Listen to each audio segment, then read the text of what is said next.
bad I don't have a matching cup. Should we send you one? We've got a box full of them. No, I'm only joking, but yeah, I've kind of cheated today. I've cheated a little bit. No coffee. Oh. No, that's a good idea. I keep meaning to do the same thing, but we always end up with our house coffee. Yeah. They've got a promotion on today where all hot drinks are 50p, so I was like, I've got to get it. I know. Really? Yeah. That's why there was a huge queue outside Costa. Yeah. But how are you guys? Good. Very good. I'm all good. Yeah, I'm very tired. I had a weightlifting session today. But other than that, yeah, all good. It's actually my day off today. So haven't had to do too much work this morning, which has been quite nice for a change. Yeah, well, we're glad to have you on. Yeah, it's kind of your brand, that, isn't it? Weightlifting. It's sort of how you're known. Yeah, it's kind of become a thing, I think, because I wanted to branch out my LinkedIn to talk more about hobbies and stuff, not just all work, because it's all part of who you are, isn't it? What you post on your LinkedIn. And so I just started posting sort of progress videos and pictures, and yeah, it just got a lot of interest from people, so I've kind of just carried it on. It's very impressive. Very impressive. Yeah. When I told everyone around the office that you were going to be on, that's how they knew you as weightlifting and cybersecurity. Those two things. It's a strange combination, isn't it, for someone to have, I think.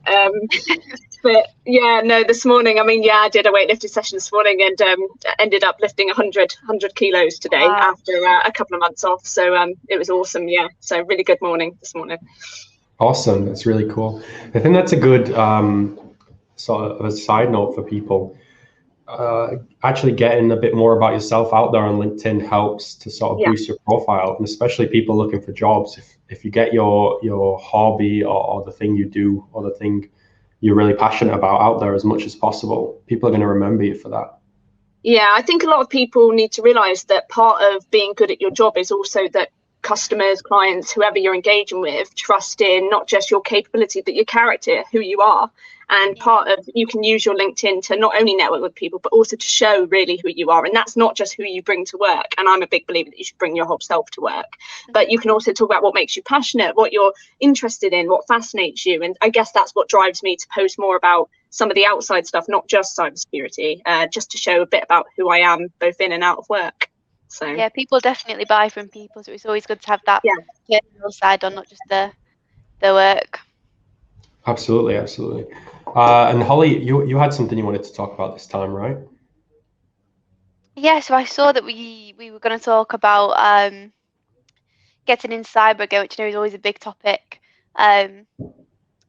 Expectations being crazy, which I think we've all seen the job adverts asking for 5 years experience in assist for an entry level, which is obviously not going to happen. But I think it's important as well that candidates' expectations are also sort of in line. And I've spoken with people who are very experienced in their current jobs and paid very well, and they didn't want to take the pay drop for an entry level role, which is also an issue. So I think that was my little bit of an addition to that. I think you spoke about that last week. Yeah, we tend to speak about sort of the whole getting into cyber thing quite often, I think, because it's such a popular topic, especially now. It's something that I'm really passionate about. I mean, I post about that all the time. The fact that I think that there's an onus on both businesses and whoever's hiring, and also recruiters, to understand what they're hiring for. And I think sometimes businesses just regurgitate the same job descriptions, and because they're busy and they've got other things going on, they just push it out there, and they don't really communicate their requirements well to recruiters either. And then recruiters have a tough job. So I think it's just the communication between both, and also the onus on the recruiters to tell businesses, is this really what you're looking for? I mean, you're looking for this type of person, maybe it's a joiner, and should you be looking for these essential criteria? Because usually joiners don't have that. Like you said, CISP, 5 years experience, I've seen on job descriptions, and it's just ridiculous because people can't meet that. So it's something I'm really passionate about changing within companies, and I think it just comes down to putting a bit more thought into your requirements, and also not being so prescriptive. Because a lot about cyber, I think, is having a passion for the subject. And there are so many resources online. People can self-study. You don't need a computer science degree. You don't need X number of years experience to go into a junior role. You need the passion, the interest, the willingness to learn. And those are the things that I think we miss in some of the job descriptions. So yeah, I'm always talking about this. Yeah, there's always a very long wish list. Yeah. Such a popular topic now. I remember quite a while back, actually, we had a job where they required a degree, and we got about a flack from that for posting it out. And, you know, people saying, I don't need it, I can do that, but I don't have a degree. So you know, there was a really interesting thing there, and we had a look at that and thought about it retrospectively, like, is that something that is really necessary, a degree to do that kind of job? And you know, I think you're right. And Paul Barker said the same thing last week about how it's also on the recruiters to push back to companies and say, you can get someone who can do all this and more and have all the passion, and they don't have this, or they don't have a degree, or you can teach them that that thing. Definitely. The communication is really important between us recruiters and the clients to let them know what's actually realistic. And I sit here as a cybersecurity manager, worked in the industry for 8-9 years now, and I don't have a computer science degree. I have an English undergrad and a philosophy master's. They have nothing to do with tech, because I was a bit of a mad woman and I just wanted a degree for my own personal sort of goal. It wasn't anything to do with my career. And I was someone that got into the industry because someone took a chance on me 9 years ago. I was someone who had been working in IT support just on a help desk for a university. And I thought, do you know what? I find malware really interesting. So I went away and I self-studied it, just used Google, just found out loads of resources online, which I can give a few examples later on. But I demonstrated that passion. So when I went for the interview and they said, oh, you know, you haven't worked in cyber, why do you want to go into cybersecurity? And I said, I just find it so fascinating, and I can demonstrate that through the fact that, you know, in my own time, I've studied and learned all of these things. And they actually chose to employ me over someone that was double my age with CISP and everything, because that was what they were looking for. They were looking for a self-starter, for a joiner. So it does happen. But unfortunately, I think it is still quite rare. But they need to improve that. Definitely. Yeah. Another thing we were. Sorry, go ahead, Holly. No, it's okay. I was going to say, how do you, or how would you recommend getting that sort of passion across in an interview? Yeah, so I always get asked this question by a lot of people on LinkedIn every day, actually. And I think it is just being able to showcase what you're doing to improve your knowledge in your own time. So, for example, if you keep up to date with security developments, do you follow blogs, podcasts? Do you look at particular sites? Do you use online labs such as Over the Wire, Hack the Box, Try Hack Me? Do you have you got an active presence on social media about it? Do you talk to people about it? You know, for me, when I first came into it, I said, look, I'm always a techie person. I grew up being a gamer. I've always had an interest in it. I was always that person in my family where they go, oh, Mollie, you'll fix your computer. And it's really annoying. And I really feel for everybody in the same position as that. But I had a natural affinity, I guess, for tech, and then I translated that into cyber just by doing my own online research. And that's how I showed my passion, by saying, even though I had another job, I was doing all this on the weekends and the evenings. And that's how it came across. And yeah, it really worked in my favor.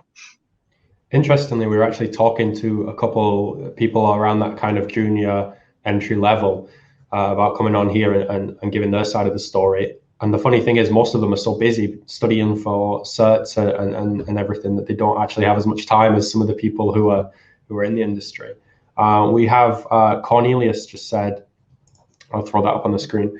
Been in cybersecurity for my sins, from working in retail and banking, but became a passion. And that's just such a common story, isn't it?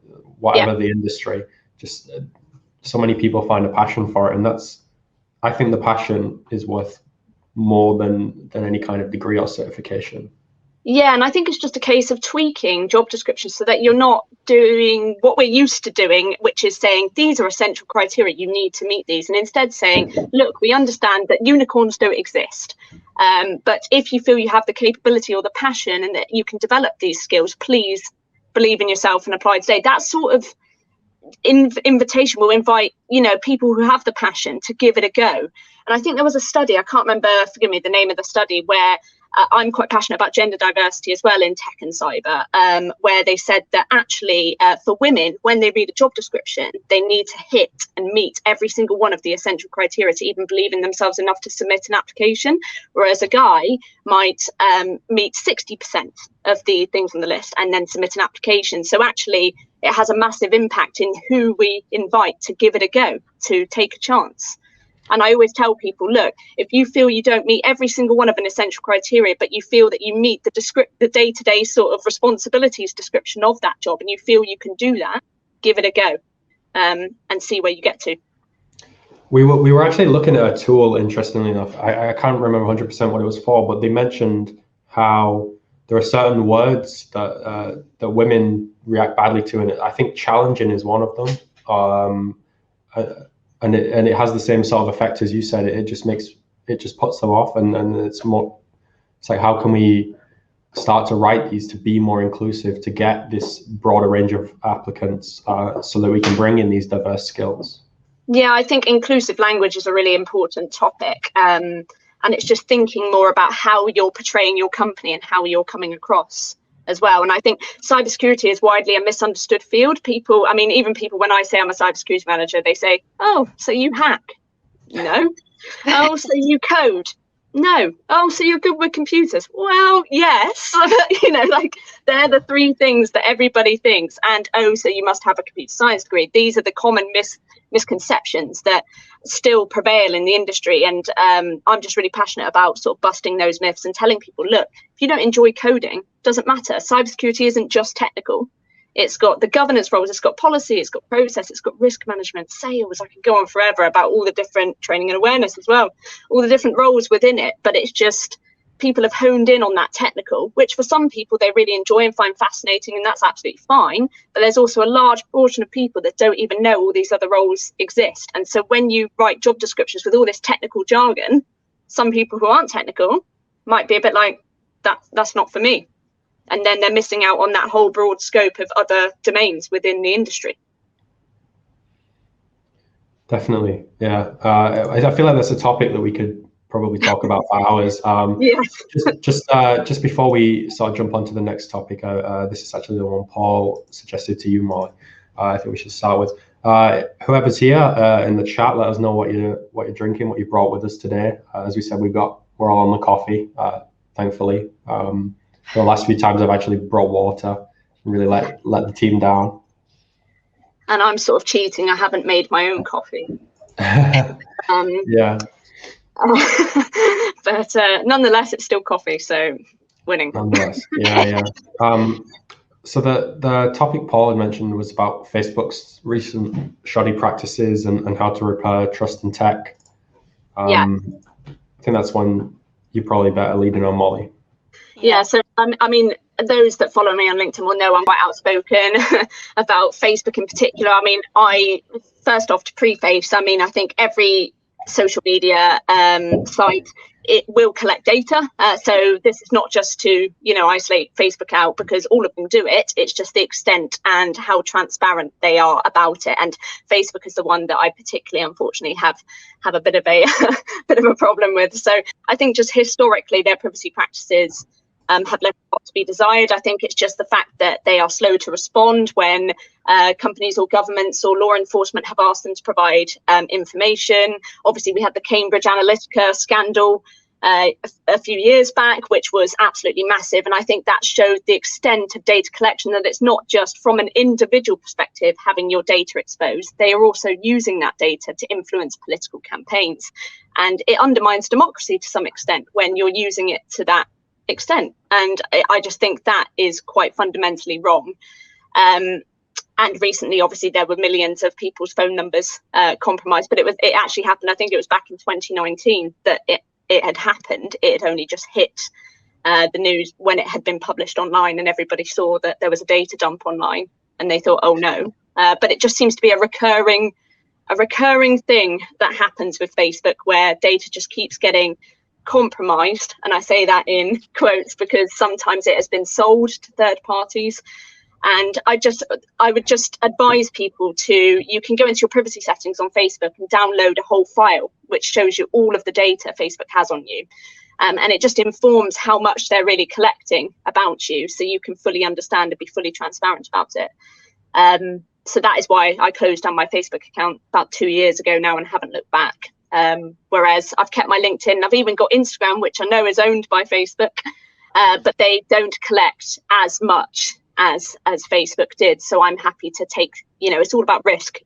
Every person's, risk appetite and how willing they are to upload that information and have it online. I think that's a trend. A lot of people, especially with Facebook closing it down, and that's just one of the many reasons that people are doing so.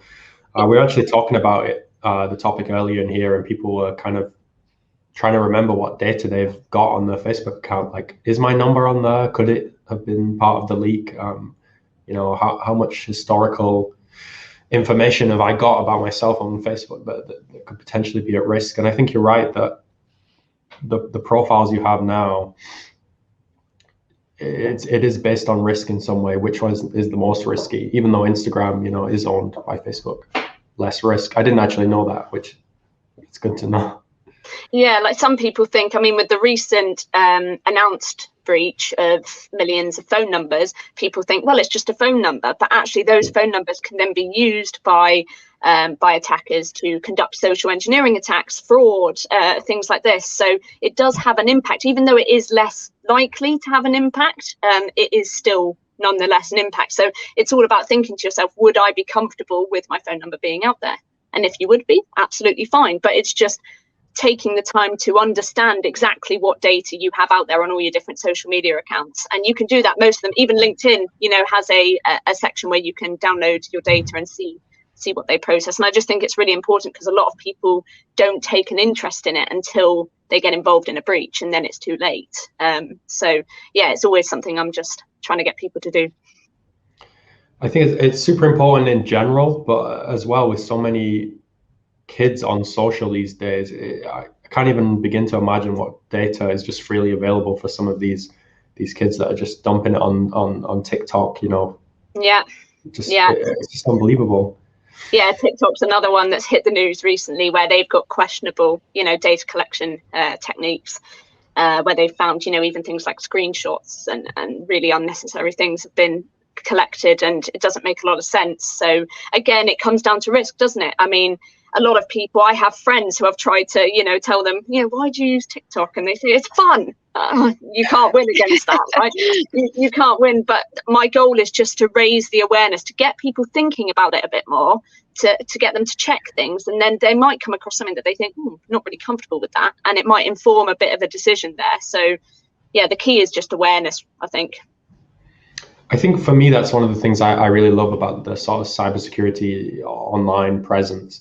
When you have people like yourself and Ian Murphy creating all these different ways of building awareness, and so many of them are fun and engaging, and it takes it away from this really bland and boring corporate stance that so many people have had for such a long time. And I think it's just, I just really enjoy sort of being a part of it in a way. Yeah, no, I totally agree. And I think what I'm particularly passionate about is privacy, actually, and people's data. And I think because the average, I don't want to say, I hate the word user, but the average person that uses these sites doesn't think, when they post a post of them going on holiday for 2 weeks on Facebook, and then they don't realize the ramifications of that personally to them is that, if there was an intruder or a robber that was thinking, oh, I'll take an opportunity, they're away for 2 weeks, that could inform a decision, and they're all worst case scenarios I'm talking about here, but these are things where you're thinking bigger picture, whereas normal people would think, oh, let's just post a fun picture of my holiday and not think anything of it. So it's just informing that thought process, I think, getting people to stop and think before they post. I think, Holly, when we ran the webinar with Rob, and he was talking about how he managed to actually physically get into that building by copying.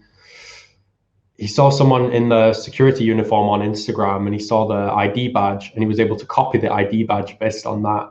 And that's how he got into the building as part of his ethical hacking. And I was blown away by how I'd never even considered that. Like, I always thought, when I was taking photos, make sure my front door is not in the background so you can't see where I live or the street or something like that. But to think that it's that people can go to that extent? I think a lot of people forget that cybersecurity, it doesn't just happen in the digital world. A lot of attacks are informed by psychology, human behavior. They rely on the fact that humans make mistakes.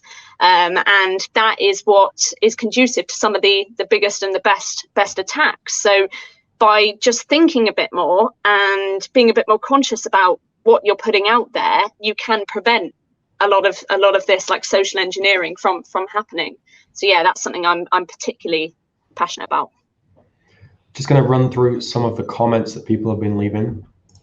So Omar on the last topic said, I started my career in cybersecurity by doing online labs, reading books and doing certifications.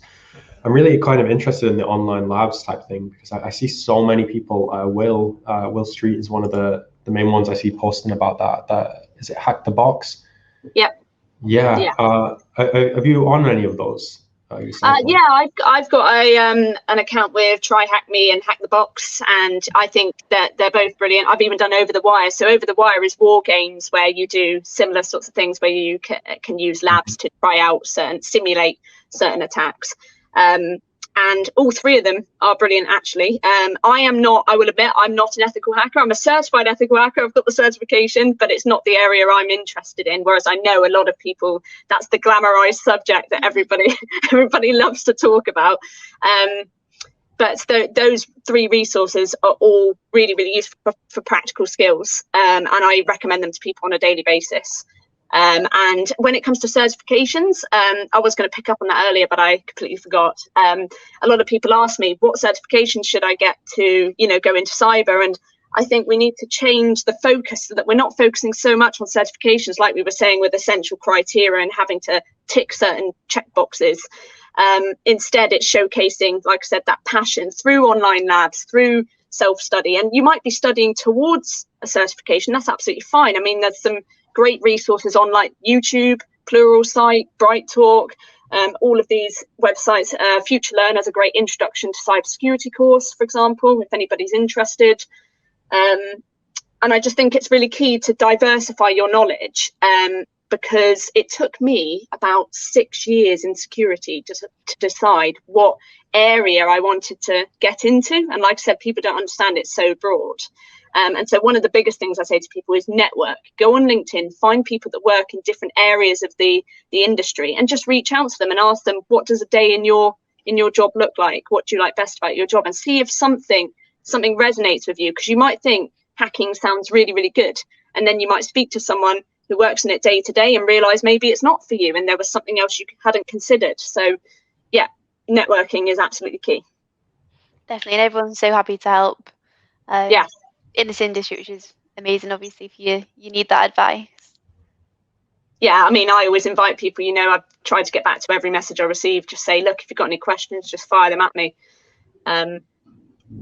Yeah, but I think I think my point was that a lot of people focus on certifications. They say, oh, I've got to spend this amount of money to get this certification. But actually, you could even go onto YouTube and use something like Professor Messer, which I'm sure a lot of people have probably heard of, to study towards something like Security Plus. And that is just as good. You can go into a job interview then and say, look, I've spent all this time researching, studying towards this. And that shows your passion as well. So it's not the be all and end all to get a cert, even though they are useful, don't get me wrong. Yeah. So we had a comment from Jordan, who said, it's also important to consider the level of access to data and tracking that Facebook has off its own platform based on the use of Facebook to log into the site function. There's one. Yes. Yeah.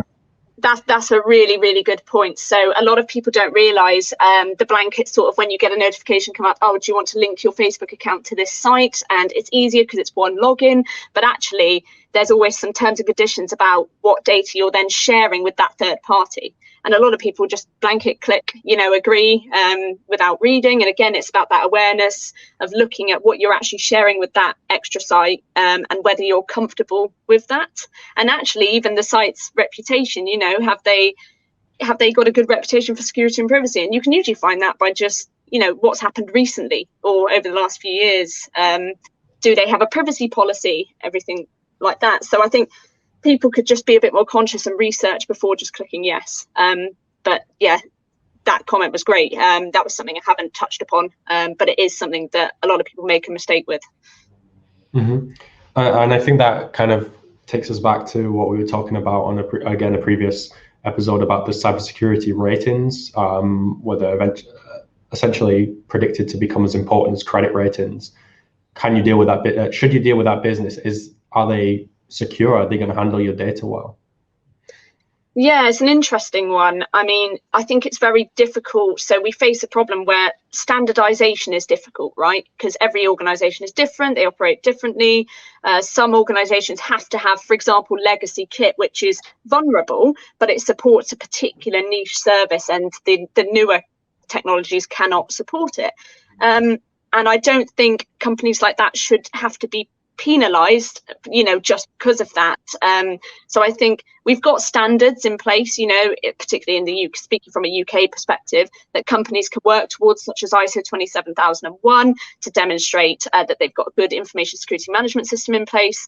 And, we got GDPR to help us with breaches and personal data protection. But GDPR only contains sort of recommendations about what should be done. It's not black and white, so still there is discrepancy. So I think it's very, very difficult to implement standardization, but it'd be interesting in the future to see where they take that, to see if there's like this badge of accreditation that could be given down the line. But I think it would be very, very difficult to implement. For sure.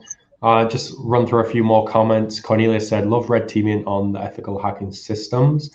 I believe it's Jordan again, said, I would always suggest considering the supply chain when it comes to signing up for any platform, social media or otherwise, as well as the ghost data that is hoovered up based on your social post. Yep, exactly. I mean, look at what happened recently with SolarWinds. That was a supply chain attack that nobody saw coming, and it affected, companies on a global level. And that's because people had neglected to consider the supply chain effect. If you get someone in your supply chain that hasn't got good practices or has a breach, then it can affect everybody else potentially in the supply chain. So I think it's having that, again, going back to that big picture view of when you're signing up to anything, any contract, any site, think, what else is this connected to? End-to-end sort of security. That's what you need to be considering. David Allen said, good old cup of tea here. Glad to see some tea in here. My experience has been similar. After 10 years in infrastructure, I've decided to make the move to cybersecurity, willing to take the pay drop for an entry role once I gain some more qualifications. The main thing for me is to be happy and have the drive to succeed. I've never been so motivated since making the decision. We do speak to people like that who are trying to move from sort of one section of, I suppose it's more people moving from one section of cyber to another. And it's, whether they're willing to take that pay drop or not. It's a tough one. I mean, cross-skilling is something that I also promote. So even within my current company, I've had individuals, working in the business team, for example, that have seen me, on LinkedIn and commented and got in touch and said, look, I'm really interested in cyber and I've been doing bits and pieces of it, but I don't work in it. Can you help? And I sort of I've signposted them to particular resources and to particular people where they could have an open conversation within the business. But I think the key here is that comment was amazing. I love that story. That do what makes you happy and passionate. You only have one life. You should be enjoying the job you're in. And sometimes that means making sacrifices in the beginning. In my previous jobs, I had to commute, 2 hours each way. And I was on quite a low salary to begin with, but I took that hit because I wanted to learn. I needed to build up my skill set. Some people, it's not always possible. You have families, you have things going on. So it's just about it's finding the right role where you can get off your feet, but also not have to sacrifice too much. But sacrifices always need to be made when you start out anywhere, I think. Mm-hmm. Yeah. Chris Ford said, Immersive Labs is a great learning tool. Danielle said, for young graduates and people looking to get into technical cyber roles, I recommend getting free cloud accounts and building up a lab that Azure, AWS, or CI and most other cloud providers provide free trials, which can help you gain some practical experience before your first role in IT or cyber. Yeah, I think that as well is a great idea. I mean, part of the reason when I said I got into cyber to begin with is because I wasn't setting up labs and things, but I was building computers from scratch. I was tinkering around with kit, and that really helped showcase passion as well. So totally agree with that. If you have the capability to put some kit together and build some labs, that's another way of showcasing your passion for the subject. Absolutely. Let me just run through some more of these comments. We're getting quite a lot here. Stephanie, who was actually on the previous coffee morning, said risk analysis is becoming more in demand in cyber. That's an interesting point. Yes, I mean, that's an area I do day to day. I mean, as a cybersecurity manager, risk management is a massive part of my job. So I'm responsible for managing any client I have, their cyber risks. And I think what people don't realize is that security is this massive, well-oiled machine. You know, even if you have a pen test or an ethical hacker, they have to send those results to a team who then have to look at which ones we've got on the estate, what we're vulnerable to, how we prioritize those based on the criticality of the assets. I mean, I could go into loads of detail here, but it just shows that there's a whole thought process behind the security team where risk is always a factor. You know, you might find that there's this vulnerability, for example, the exchange vulnerability that came out, you might find that you weren't vulnerable, and then the risk is non-existent. But if you are someone where you had exchange implemented, you had one of the effective versions and you thought, right, this is in the wild, it's being exploited, then it's a high risk and it's, you know, high priority. So it completely depends on the organization you're working in, their risk appetite, and what kit they have and how they deal with risk generally. Certainly.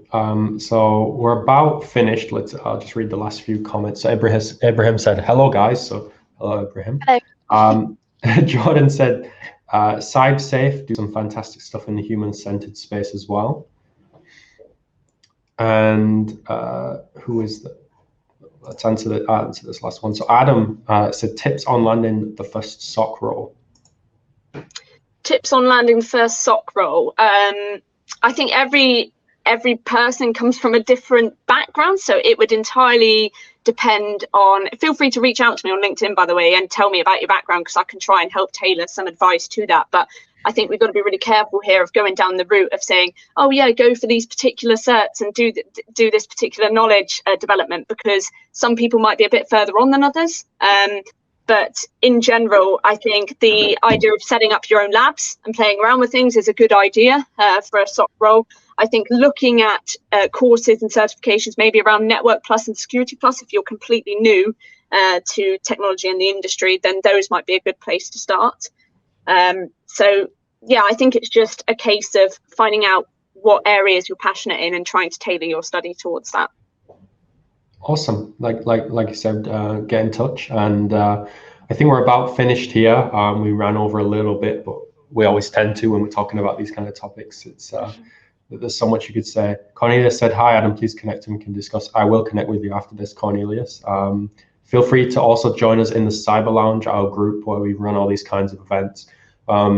We should be back next week. I just need to finalize the times and a few other details, but we'll get that out to you soon. Danielle just said, speak to people working in a SOC. That's a good point. Yeah, reach out to people. I'm sure, you know, that's what we were saying earlier about the cyber community. There will be people out there who are willing to help. Yeah. Just go on LinkedIn, find people that work in a SOC. You know, JJ Davey, for example, is a big personality on LinkedIn. He's got a lot of SOC experience. Reach out to him and ask him about it. I mean, I'm not a SOC analyst. I'm a cybersecurity manager and slightly different in how we work. But my first role was in a self-starting sort of SOC where a company were trying to build their own SOC from the ground up. So whilst I have some experience and I've been in incident management and monitoring, it's probably best to reach out to someone who actually actively works in a SOC now and just ask some questions. And final note, Chris said, well done, Mollie, very insightful as always. So yeah, thank you so much, Mollie, for joining us. Thank you also for inviting me. No worries, you're welcome anytime. Just next time, remind us about the Costa. Yes. We'll take advantage of that. Cornelia said, thank you everyone for an insightful 30 minutes. And of course, thank you to all of our audience and everyone who asked a question. Let's continue this discussion in the Cyber Lounge. We'll also be making this recording available on YouTube for anyone to catch up with later. But otherwise, have a fantastic day and we'll see you at the next event. Thanks both. Thanks everyone. Thank you. See you later.